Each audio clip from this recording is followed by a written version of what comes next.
25 years back హాస్పిటల్స్లో main complaints ఏంటో తెలుసా? Fever, cough, cold, diarrhoea, loose motions, pneumonia, lung infection, urine infections ఇలాంటివి కామన్గా కనపడేవి. Our modern science has superb solutions to these. కానీ ఇప్పుడు హాస్పిటల్స్లో మెయిన్ కంప్లైంట్స్ ఏంటో తెలుసా?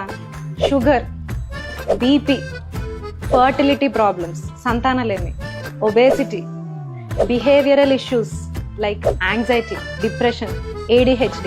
ఇక్కడ కామన్గా ప్రాబ్లం ఎక్కడుందో తెలుసా? మన హార్మోన్స్లో.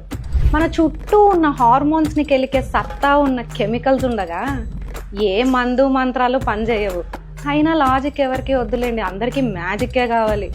అన్లెస్ మన ఫుడ్ అండ్ లైఫ్ స్టైల్లో చేంజ్ వస్తే తప్ప ఏ మందు మాకు నిన్ను కాపాడలేవు. Stay tune to know how.